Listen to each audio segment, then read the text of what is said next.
Syria के हालात से हर कोई वाकिफ है। सीरिया से हर रोज आने वाली खबरें हमेशा परेशान ही करने वाली होती हैं, लेकिन इस बार ये खबर राहत देने वाली है और भारत की इसमें भूमिका बड़ी है। दुनिया भर के देशों को कोविड-19 टीकों की अहम आपूर्ति करने वाला भारत अब गृह युद्ध और महामारी के कारण बुरे हालात से जूझ रहे सीरिया के लोगों की सहायता करने आगे आया है।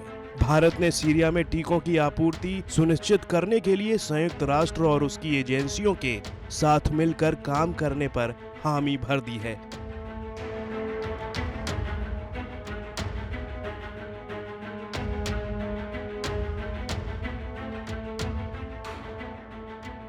संयुक्त राष्ट्र में भारत के प्रतिनिधि के नागराज नायडू ने सीरिया में मानवाधिकार हालात पर संयुक्त राष्ट्र महासभा के उच्च स्तरीय पैनल से कहा कि भारत इस जरूरत के समय में सीरिया के लोगों के साथ खड़ा है।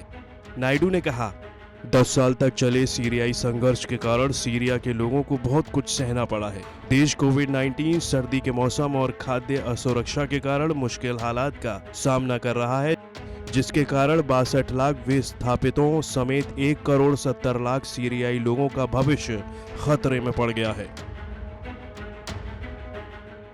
भारत ने सीरिया के इस मुश्किल हालात में द्विपक्षीय और बहुपक्षीय माध्यमों से अब तक 1 करोड़ 20 लाख डॉलर की मानवीय सहायता दी है। तो वहीं पिछले साल जुलाई में भारत की तरफ से मदद के रूप में कोविड-19 महामारी से निपटने के लिए सीरिया को 10 मीट्रिक टन से ज्यादा मेडिकल सप्लाई की गई थी।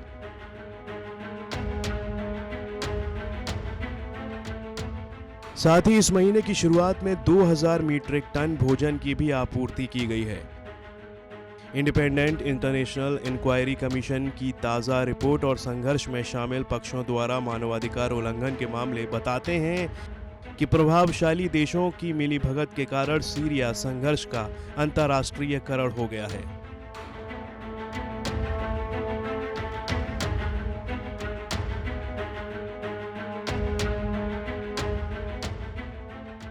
भारत हमेशा ही सीरिया में संघर्ष के सभी पक्षों से अपील करता है कि वो मौजूदा राजनीतिक गतिरोध को दूर करने के लिए इच्छा शक्ति दिखाएं और सीरिया में शांति बहाली की प्रक्रिया में सकारात्मक योगदान दें।